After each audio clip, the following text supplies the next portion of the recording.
خوشنودی خالی ہے تو عالم صلوات پڑھیں۔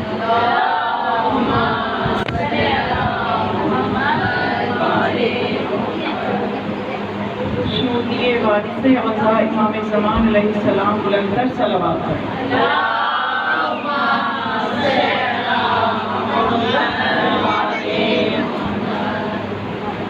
جو ماشاءاللہ سے صحت مند ہیں، تندرست ہیں، وہ ٹیک چھوڑ دیں انوار کی، اور وہ ذرا ایکٹیو ہو کے بیٹھیں، چست ہو کے سامنے بیٹھے ہوئے نظر آئیں۔ اگر تو جو بیمار ہیں ان کا مسئلہ ہے وہ تکیہ بھی لے سکتے ہیں، ان کے لیے صوفہ بھی موجود ہے، لیکن اگر کوئی ایسا مسئلہ نہیں ہے تو دیوار کو چھوڑو، صلوات پڑھیں۔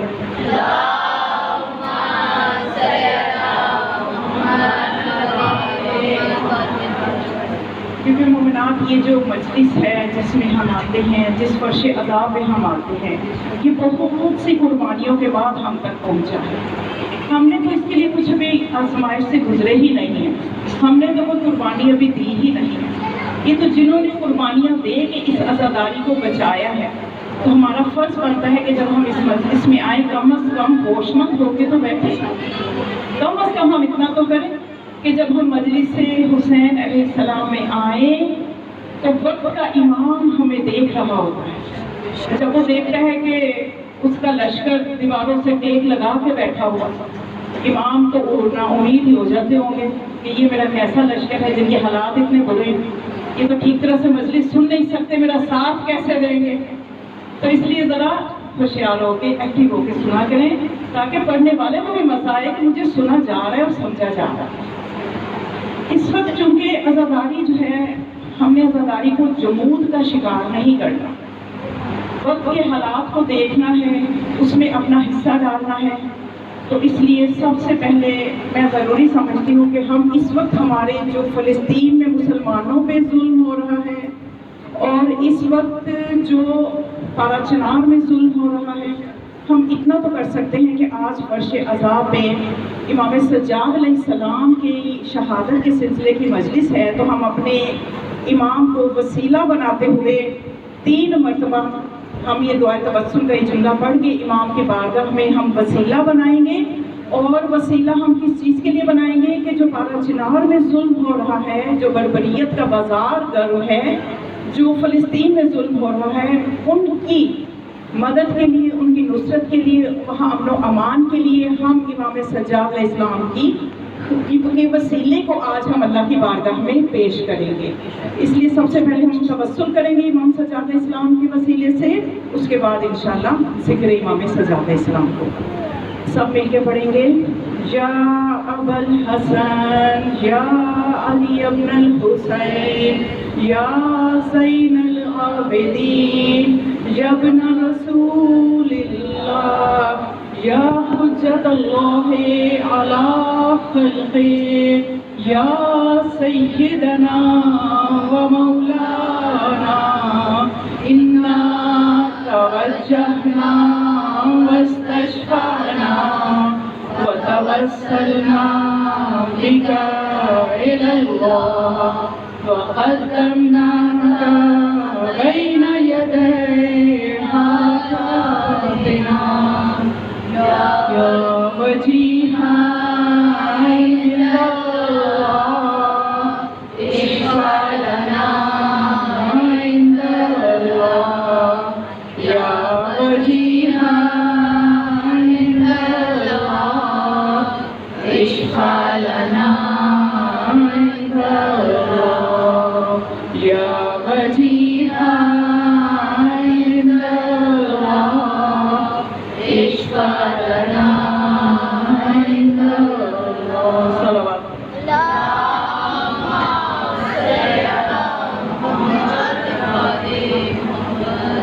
أعوذ بالله من الشيطان اللعين الرجيم بسم الله الرحمن الرحيم الحمد لله الذي نور قلوبنا بنور الإيمان وبصر عيوننا بضوء العرفان ثم الصلاة والسلام على رسول الرحمن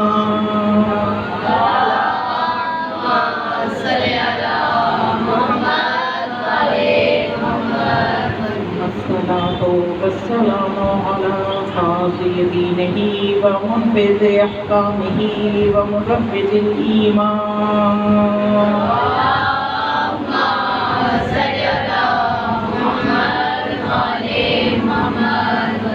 الصلاة والسلام على باقي الأئمة الذين هم أمناء الرحمن، بالخصوص على سيدنا ومولانا صاحب العصر والزمان.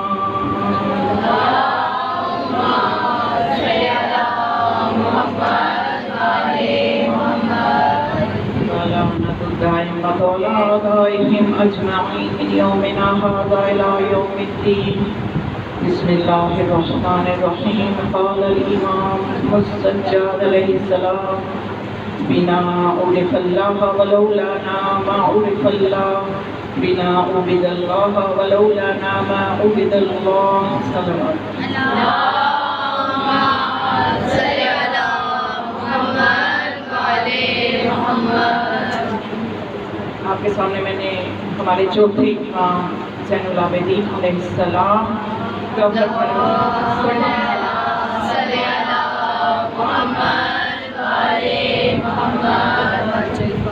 فرمانے عظیم نورانی کلمات پیش کیے، جس میں امام فرماتے ہیں کہ ہم ہی ہیں کہ جن کی وجہ سے، ہم اہل البیت علیہ السلام کی وجہ سے مخلوق خدا نے اللہ کی معرفت حاصل کی ہے. اگر ہم نہ ہوتے تو کسی کو بھی خدا کی معرفت نہ ہوتی. بنا عبد اللہ، ہم نے ہی اللہ کی عبادت کرنا سکھائی. اگر ہم نہ ہوتے تو کوئی بھی اللہ کی عبادت نہ کرتا.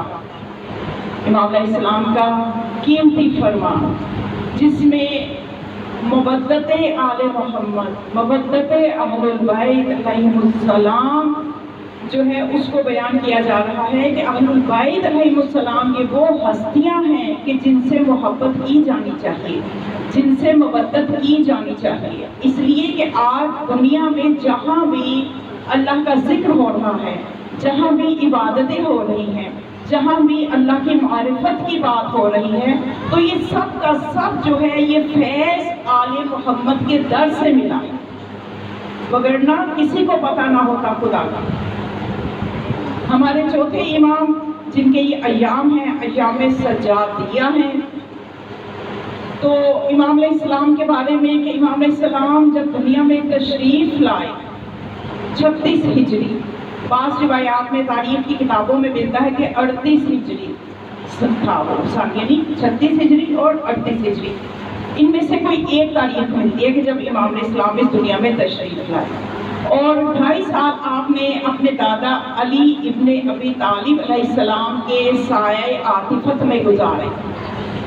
مولا کائنات اپنے اس پوتے سے اتنی محبت کرتے تھے کہ امام علی ابن ابی طالب علیہ السلام اپنے اس پوتے کو، امام زین العابدین کو، اپنے سینے پہ سلاتے تھے، اور 2.5 سال تک تربیت امام علی علیہ السلام نے کی ہے. مولا علی علیہ السلام نے امام سجاد کی تربیت کی. جس ہستی کو 2.5 سال تربیت علی ابن ابی طالب میں مل جائیں تو وہ یقیناً زین العابدین ہوگا، یقیناً سید الساجدین ہوگا. تو جب امام علیہ السلام، اس کے بعد جب امام مولا کائنات کی جب شہادت ہوئی، پھر مولا حسن علیہ السلام اپنے تایا جان کی زیر سایہ 11 سال زندگی بسر کی. تو اس طرح سے 95 ہجری میں واقع کربلا کے بعد 35 سال آپ زندہ رہے، اور 95 ہجری میں آپ کی شہادت ہوئی، اور آپ کی عمر مبارک جو ہے وہ 57 برس بنتی ہے، یا ایک کم 60 سال بنتی ہے، کیونکہ 2 روایتیں ہیں نا ولادت کے بارے میں، 36 ہجری یا 38 ہجری. اگر 36 ہجری والی ٹھیک ہے تو آپ 57 سال کی عمر میں مبارک ہوئی آپ کی. اگر 38 ہجری میں آپ کی ولادت ہوئی تو ایک کم 60 سال آپ کی عمر مبارک ہے. اب امام علیہ السلام کا، کیونکہ ہمارے یہاں خود سے تعلیم کا مطالعہ کرنا، کتابوں کو کھولنا، یہ بالکل بھی روش نہیں ہے، کوئی عادت نہیں. آپ سب گواہی دیں گے کہ آپ کے گھروں میں کیا ماحول ہے، کہ اسلامی کتابوں کو کتنا کھولا جاتا ہے. صرف وہ جو جن کتابوں کے پرچے دینے ہوتے ہیں، پیپر دینے ہوتے ہیں، ان کو کھولا جاتا ہے، رٹے بھی لگائے جاتے ہیں، سب کچھ ہوتا ہے، لیکن اپنے دین کو سیکھنے کے لیے کبھی تاریخ کو کھول کے مطالعہ نہیں کیا، جس کی وجہ سے علم کی کمی، بصیرت کی کمی ہونے کی وجہ سے ہی ایسی دشمن کو موقع مل جاتا ہے کہ جب یہ مکتب اپنی تاریخ سے واقف نہیں ہے تو دشمن کے لیے بہت آسان ہے ان کے اندر شکوک پیدا کرنا، شک پیدا کرنا بہت آسان ہو جاتا ہے۔ تو اس لیے ہمیں چاہیے کہ ہم اپنے معصومین علیہ السلام کی تاریخ کا مطالعہ ضرور کریں، ان کے سیاسی حالات کیا تھے، وہ دور کیا تھا، اور انہوں نے اپنے فرض کو، اپنی امامت کے وظیفے کو کس طرح سے نبھایا۔ آج ان کے سوال کر دینا بہت آسان ہے، تھوڑا سا ہمیں دیکھنا ہوگا کہ ائمہ علیہ السلام نے کس طرح کا دور گزارا ہے۔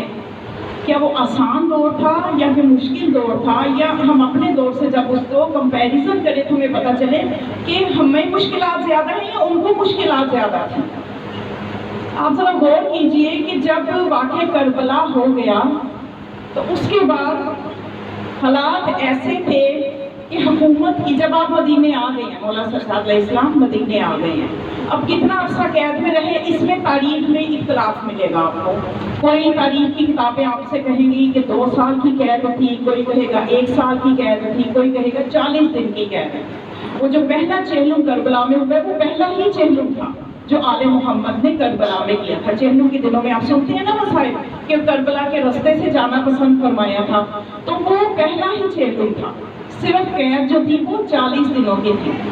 تو یہ مختلف تاریخیں ہیں، اس میں اختلاف پایا جاتا ہے۔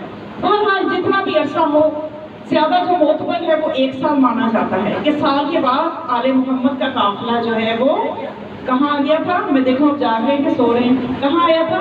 قید نبھا کے مدینہ آ گیا تھا، ٹھیک ہے، کربلا سے ہو کے کہاں آ گیا تھا؟ مدینہ آ گیا۔ اب امام سجاد علیہ السلام کہاں آ گئے؟ مدینہ میں آ گئے۔ ذرا صلوات پڑھ بولیں، آگے ہوتے جائیں، ضرور پڑھتے ہوئے آگے ہوتے جائیں۔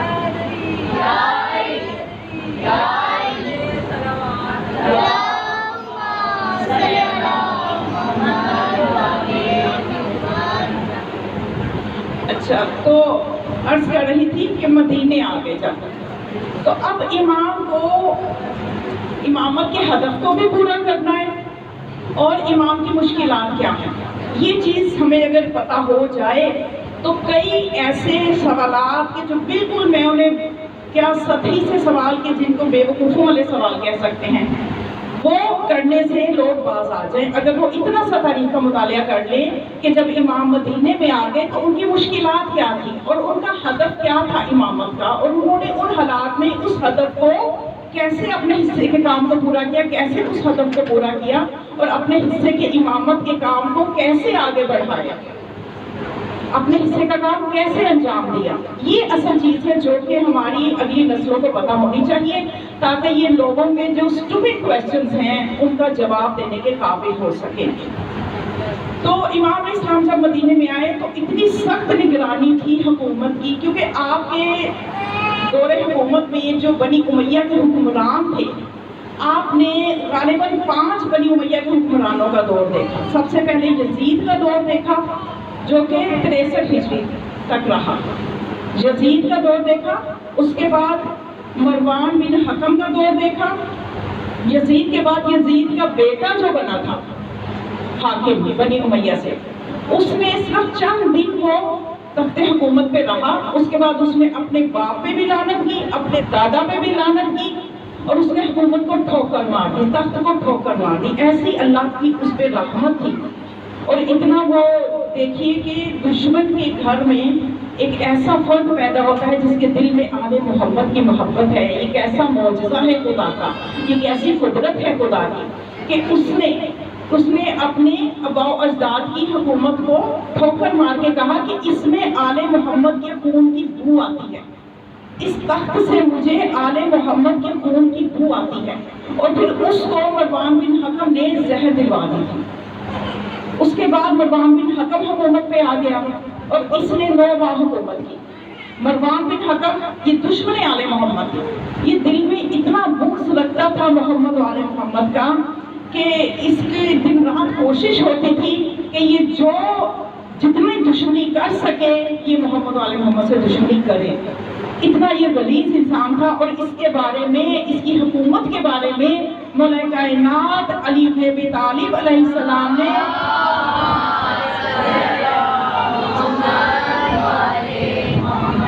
یہ فرما دیا تھا کہ مروان بن حکم کی حکومت کا زمانہ اتنا ہی ہوگا کہ جتنا ایک کتا چھینک مار کے اپنے منہ کو صاف کرتا ہے اتنا زمانہ اس کی حکومت رہے گی. تو اس کی مختصر حکومت تھی. 9 مہینے کے بعد اس کی حکومت ختم ہوئی. پھر اس کا بیٹا ولید بن مروان بن حکم، پھر ولید بن مروان جب جو تھا یہ تخت حکومت پہ آیا تو اس نے کافی عرصہ حکومت کی. اس نے 22 سال حکومت کی اور یہ ظالم ترین انسان تھا. اور حجاج بن یوسف جو تھا وہ اسی کا کارکن تھا، اسی کا کارندہ تھا. اور اس نے شیعت پہ اتنا ظلم کیا کہ وہ 80,000 شیعوں کو اس نے صرف اس جرم میں قتل کیا کہ یہ علی سے محبت رکھتے ہیں. صرف اس جرم میں. یہ آج کی بات نہیں ہے کہ علی کے جرم میں شہادتیں ہو رہی ہیں، روز ازل سے ہی ایسے ہو رہا ہے. خود مولا کائنات نے فرمایا کہ جس نے میری ولایت کا اقرار کیا وہ آزمائش کے لیے تیار ہو جائے. تو یہ حق و باطل کی جنگ ہے. تو یہ حجاج بن یوسف نے اتنے لوگوں کو قتل کروایا کہ عمر بن عبد العزیز جو کہ بنی امیہ ہی کا خلیفہ ہے، اس نے یہ کہا کہ جتنے گناہ حجاج بن یوسف کے ہیں، جتنا یہ گناہ گار ہیں، اگر تمام امت کے تمام لوگوں کے گناہ ایک پلڑے میں رکھے جائیں، دوسرے میں صرف حجاج بن یوسف کے گناہ رکھے جائیں تو حجاج بن یوسف کا پلڑا بھاری ہوگا. اتنا یہ گناہگار بدترین بدکار انسان تھا حجاج بن یوسف. تو یہ 22 سال اور یہ ولید بن مروان کا دور اتنا سخت دور تھا، اتنا سخت زمانہ تھا، یعنی ایسی سخت حکومت کا سامنا تھا ائمہ علیہ السلام کو کہ یہ جو بنی امیہ کے حکمران تھے ان میں سے ایک حاکم تھا. یہ حکومت کے لیے ان کے اندر اتنا لالچ تھا کہ اس نے جو انہی میں ایک حاکم تھا اس نے اتنا ڈرامہ کیا کہ وہ ہر وقت کیا کرتا تھا، قرآن کی تلاوت کرتا تھا. ہر وقت تلاوت قرآن میں مشغول ہے، تو قرآن کو سینے سے لگا کے پھر رہا ہے. تو جب اس کو اس طرح کے کام کرنے کی وجہ سے لوگوں کی نظروں میں آ گیا، اس کو حکومت مل گئی. حکومت پہ آتے ہی اس نے سب سے پہلے قرآن کو شراب کے بہت بڑے حوض میں جو کہ شراب سے بھرا ہوا تھا اس کے اندر قرآن کو گرا دیا اور کہا کہ تمہارا اور میرا ناطہ ختم، مجھے تمہاری اتنی ہی ضرورت تھی. پھر ایک مرتبہ یہی بنی امیہ کا حاکم جب شکار کرنے گیا، یہ آنکھیں کھولنے کے لیے یہ تاریخ جب ہمیں پتہ نہیں ہوگی تو ہمیں کچھ چیزیں سمجھ نہیں آئیں گی، اس لیے غور سے یہ چیزیں سنیں تاکہ حقیقت سمجھ میں آئے کہ یہ شیعت ہم تک پہنچی کیسے ہے. ائمہ علیہ السلام نے کتنی قربانیاں دی ہیں. پھر اسی بنی امیہ کے حاکم نے جانا تھا شکار کرنے، تو اس نے کہا، کسی نے مشورہ دیا کہ پہلے استخارہ کر لو. اس نے قرآن سے جب استخارہ کیا تو آیت آئی سَيَعْلَمُ الَّذِينَ ظَلَمُوا أَيَّ مُنقَلَبٍ يَنقَلِبُونَ کہ جو ظالم ہیں وہ عنقریب دیکھ لیں گے کہ ان کا کیا انجام ہوتا ہے، وہ اپنے انجام کو پلٹائے جائیں گے. تو جب یہ آیت نکلی تو اس نے کہا اچھا تو یہ خدا کا کلام یہ مجھے ڈراتا ہے. اس نے کہا کہ اس کو ابھی جا کے دارالامارہ کے دروازے پہ لٹکا دو، اور اس کے بعد اتنی تیر بارانی کی گئی، اتنے تیر مارے گئے کہ قرآن صفحہ صفحہ ہو کے بکھر گئے. یہ مسلمان کہلانے والے حکمران ہیں. یہ وہ حکمران ہیں جو کہتے تھے ہم خلیفۃ الرسول ہیں، یہ کہتے تھے ہم خلیفۃ الرسول ہیں اور ہم خلافت کے وارث ہیں، ہم مسلمانوں کے خلیفہ ہیں. اس قسم کا اسلام دوسرے لوگ جب دیکھتے تھے، عیسائی یہودی وہی تو بستے تھے، انہیں پتہ چلتا تھا کہ اسلام اس قسم کا ہے تو کون اسلام کی طرف آئے گا. ایسا سخت ترین دور کہ یہ ولید بن عبد الملک جو ہے ایک دن یہ سویا ہوا تھا، نشے میں دھت تھا. یہ حقیقت آپ کو پتہ ہونی چاہیے، یہ ضروری ہے، یہ باتیں بچوں کو تک منتقل کرنا ضروری ہے. اگر آپ خود نہیں پڑھتے تو کم از کم جس فرش عذاب پہ آتے ہیں اس کے توسط سے کچھ حقائق پتہ ہونا ضروری ہے. نشے میں دھت سویا ہوا تھا، پہلو میں کنیز تھی، تو نماز کا وقت ہو گیا، مسجد میں جماعت بندی ہو گئی اور ایک شخص بلانے آیا خلیفہ کو، آئیے خلیفہ صاحب جماعت کروائیے. تو نشے میں کہتا ہے کہ میرا آج دل نہیں کرتا نماز پڑھانے کو. اپنا ماما اپنی کنیز کے سر پہ رکھا اور کہا کہ جاؤ تم جماعت کروا دو. یہ تو جھوٹ نہیں ہے، یہ آپ خود اٹھ تاریخ کی کتابیں کھولیں، اس میں یہ چیزیں آپ کو مل جائیں گی. اور اس کنیز نے جا کے جماعت کروا دی. اور مزے کی بات اور حیرت کی بات اور رونے کا مقام یہ ہے کہ پیچھے پڑھنے والوں نے نماز پڑھ لی، اس کنیز کے پیچھے نماز پڑھ لی، جو کہ وہ بھی نشے میں تھے۔ یہ اسلام تھا، یہ مدینے کا حال تھا۔ پوری دنیا سے جتنی رقاصائیں تھیں، رقص کرنے والی عورتیں، سب کی سب مکہ اور مدینہ میں بلا لی گئی تھیں۔ ہر وقت رقص کی محفلیں جگہ جگہ ہر کسی کے گھر میں ہو رہی ہیں، کوئی روکنے والا نہیں ہے۔ اور حتیٰ کہ مسجد کے ممبر سے یہ اعلان کروا دیا، یہ جو کلمہ جمعے کے خطبے سے پہلے خطیب کہتا ہے اتقوا اللہ، اللہ سے ڈرو، اس کلمے کو نکال دو، کوئی ضرورت نہیں ہے اللہ سے ڈرنے کی، آئندہ یہ کلمہ نہ کہا جائے۔ اور اعلان کروا دیا کوئی امر بالمعروف نہ کرے، جو ایسا کہتا ہوگا امر بالمعروف، کسی کو نیکی کا حکم دیتا ہوگا یا برائی سے روکتا ہوگا، پکڑا گیا، اس کو سخت سے سخت سزا ملے گی۔ اب کچھ عرصہ پہلے چلے جائیے، یہ وہی مدینہ ہے کہ جہاں پہ اذان کی آوازیں گونجتی تھیں، جہاں پہ ہر کوئی رسول اللہ کی قرات کی آواز اور صحابہ کی قرآن کی قرات سنا کرتے تھے۔ یہ وہی مدینہ تھا کہ جہاں پہ حسن حسین کے قصیدے پڑھے جاتے تھے۔ یہ وہی مدینہ تھا کہ جہاں پہ عبادتیں ہوا کرتی تھی، ماہ رمضان کا اہتمام ہوا کرتا تھا، حتیٰ کہ رسول اللہ نے مسلمانوں کی ایسی تربیت کر دی تھی کہ ہر کوئی ایک دوسرے پہ جان قربان کرنے کو تیار تھا۔ کوئی کہ جنگ کا واقعہ آپ نے سنا ہوگا کہ جب جنگ میں پانی نہیں تھا، صرف ایک گلاس پانی ملا، پہلے زخمی کے پاس لے کے گئے، اس نے کہا دوسرے کو پلا دو، وہ زیادہ پیاسا ہے، اس نے کہا تیسرے کو پلا دو، وہ زیادہ پیاسا ہے، یہاں تک کہ 10ویں تک پہنچے، اس نے کہا نہیں میں نہیں، پہلے کو ہی پلاؤ، اتنے میں سب شہید ہو گئے، کسی نے پانی نہ پیا۔ یہ قربانی کا جذبہ جو رسول اللہ نے لوگوں کے اندر پیدا کیا تھا۔ اور آج کا مدینہ آپ دیکھیں، مدینے کے حالات کیا ہو چکے تھے رسول اللہ کے بعد۔ تخت خلیفۃ الرسول کے نام پہ کون کون سے لوگ خلیفہ بن کے تخت رسول پہ بیٹھے ہوئے تھے، تخت خلافت پہ کون کون بیٹھے ہوئے تھے کہ انہوں نے اسلام کا یہ حال کر دیا تھا کہ حسین مدینے سے جا رہے ہیں اور اعلان فرما رہے ہیں کہ میں کس کام کے لیے جا رہا ہوں، جو میرا ساتھ دینا چاہتا ہے۔ دیکھ کتنے لوگ مدینے سے مولا کے ساتھ گئے تھے، کوئی بھی نہیں سوائے بنی ہاشم، سوائے ان کے اپنے کنبے کے، جو مدینے کی آبادی سو رہی تھی، جمود کا شکار تھی۔ تو میں نے آپ کو حالات بتائے کہ امام کے جب کربلا سے امام سجاد اسلام مدینے واپس آ گئے ہیں، تو مدینے کے کیا حالات بتائے میں نے آپ کو کہ امام کی سخت نگرانی ہو رہی ہے، کوئی اللہ رسول کا نام نہیں لے سکتا، کوئی قرآن نہیں پڑھ سکتا۔ دنیا بھر سے رقاصائیں جو ہیں وہ مدینہ اور مکہ میں آ چکی ہیں، جگہ جگہ شراب کی محفلیں ہیں، کوئی روکنے والا نہیں ہے، اور سخت پابندی ہے قرآن پڑھنے پہ، اور سخت پابندی ہے حدیث کو نقل کرنے پہ۔ یہ بھی آنکھیں کھول کے ذرا سن لیں، آج کان کھول کے اور آنکھیں بیدار ہو کے یہ بات بھی سن لیں کہ 80 سال تک حدیث رسول بیان کرنے پر پابندی تھی، کوئی بیان نہیں کر سکتا۔ حتیٰ کہ مسلک اہل سنت کے امام نسائی، جو کہ امام مانے جاتے ہیں مسلک اہل سنت والے، ان کو امام کہتے ہیں، جیسے امام بخاری بڑے قابل احترام ہیں ان کے نزدیک، اس طرح سے امام نسائی، انہوں نے حدیث بیان کی، ان کو اتنا مارا گیا، اتنے کوڑے لگائے گئے کہ چند دنوں میں یہ زخموں کی تاب نہ لاتے ہوئے رخصت ہو گئے دنیا سے۔ حدیث بیان نہیں کرنی، بلکہ کیا تحریک چلائی گئی؟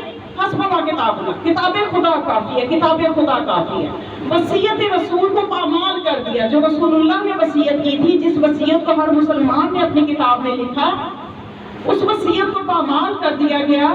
کہ کیا وصیت تھی؟ انی تارک فیکم الثقلین کتاب اللہ و اطراتی، میں 2 چیزیں چھوڑ کے جا رہا ہوں، لیکن امت کہہ رہی ہے ہمیں ایک چیز کافی ہے، اور اس ایک چیز کا بھی احترام نہیں کیا جا رہا۔ ان حالات میں سوچئے کہ امام سجاد اسلام کی ذمہ داری کتنی سنگین ہے، وہ کس طرح سے عاشورہ کے مقصد کو بھی بچائیں۔ اور آج کا سادہ لوگ شیعہ، میرے پاس سوالات آتے ہیں نا، اس لیے میں آپ کو بتا رہی ہوں، آپ کی نظر سے بھی سوال گزرے ہوں گے، آج بڑے آرام سے پوچھ لیتے ہیں بھئی یہ جو آپ زلجھنا نکالتے ہیں، امام زین العابدین علیہ السلام نے وہ زلجھنا نکالا نہیں، انہوں نے تو تازیہ نکالا نہیں، انہوں نے تو علم نہیں، بھئی ان حالات میں کون علم نکالے؟ جو امامت کا مقصد ہے وہ بھی ختم ہو جائے، جو 4 شیعہ ہیں وہ علم نکالے، ان کو وہ قتل کر دیں تو آگے ختم، شیعہ کی نسل ہی ختم۔ یہ چیز غور کرنے کی، وہی تاریخ کا مطالعہ نہیں ہے، مطالعہ کمزور ہے، اس لیے بصیرتیں کمزور ہیں، اس لیے یہ بچوں والے سوالات کیے جاتے ہیں۔ تو ان حالات میں کون تازیہ نکالے؟ ان حالات میں جس طرح سے عزاداری کو بچانا ہے اس کا طریقہ وہ نہیں ہے جو آج ہم عزاداری کو لے کے چل رہے ہیں. وہ امام جو حکمت عملی اپنائیں گے وہ اس حساب سے ہوگی جو اس دور کے حساب سے ہوگی. عزاداری ہم بھی کرتے ہیں، عزاداری امام سجاد علیہ السلام نے بھی کی ہے، عزاداری ہر امام نے کی ہے، لیکن اپنے اپنے دور کے تقاضوں کے حساب سے کی ہے. ایسا نہیں ہے کہ اگر ہم زلزلہ نکالیں مولا نے نہیں نکالا تو ہم تو غلط کر رہے ہیں. نہیں، ہم غلط نہیں کر رہے. ہم اس یاد کو باقی رکھنے کے لیے جو طریقے اپنا رہے ہیں یہ بھی اللہ کے نزدیک پسندیدہ ہے، ان میں بھی کوئی حرج نہیں ہے. لیکن ان ہستیوں کے لیے جو ممکن تھا انہوں نے کیا تاکہ قیامت تک کے لیے پیغام بچ جائے، یہ منبر بچ جائے. تو امام علیہ السلام نے یہ نہیں، جو مومن ہوتا ہے اس کی اتنی بصیرت ہوتی ہے کہ وہ اپنے زمانے کے جو امام ہوتے ہیں ان کی معرفت رکھتا ہے، اور جو زمانے کا امام ہوتا ہے وہ اپنے مقصد کو بہتر سمجھتا ہے، اسے پتہ ہے کہ میں نے معاملات کو کس طرح سے لے کے چلنا ہے. اور امام جو ہوتا ہے وہ حالات سے متاثر نہیں ہوتا. امام کی طاقت یہ ہے، امام کی پہچان یہ ہے کہ امام حالات کو متاثر کرتا ہے لیکن اپنے طریقے سے کرتا ہے. اب امام ہوتا کون ہے یہ تعریف ذرا کوئی علامہ اقبال سے پوچھے. علامہ اقبال بتائیں گے کہ امام کون ہوتا ہے. تو اقبال یہ فرماتے نظر آئیں گے، تو نے پوچھی ہے امامت کی حقیقت مجھ سے، تو نے پوچھی ہے امامت کی حقیقت مجھ سے، حق تجھے میری طرح صاحب اسرار کر دے، ہے وہی تیرے زمانے کا امام برحق جو تجھے حاضر و موجود سے بیزار کر دے. یعنی امام کی یہ طاقت ہوتی ہے، امام کی صلاحیت ہوتی ہے کہ وہ اپنے چاہنے والوں کے اندر ایسی توانائی پیدا کر دیتا ہے کہ ان کے اندر بصیرت ہوتی ہے کہ زمانہ کدھر جا رہا ہے اور ہم نے کیا کرنا ہے. ہم نے زمانے کے ساتھ اسی طرح سے اپنے آپ کو خراب نہیں کر لینا، ہم نے اپنے عقائد کو، اپنے مکتب کو دلائل کے ساتھ سمجھنا ہے. کیونکہ جو امام ہوتا ہے خدا اس کو اپنی حجت بناتا ہے جس کے جو عالم ہوتا ہے. اور ہماری جتنے 14 کے 14 ہماری جو حجتیں ہیں، جو 14 معصومین ہیں، یہ سب کے سب جو ہے یہ علم الہی لے کے دنیا میں آتے ہیں. ان کا دنیا میں کوئی استاد نظر نہیں آتا. حتیٰ کہ اگر ہم کہتے ہیں کہ اگر امام نے علم لیا ہے تو اپنے بابا سے لیے وہ بھی امام، تو وہ علم لیتا ہوا بھی امام ہمیں نظر نہیں آتا. اگر ہم کہتے ہیں کہ امام سجاد علیہ السلام کی استاد صرف مولا حسین ہیں،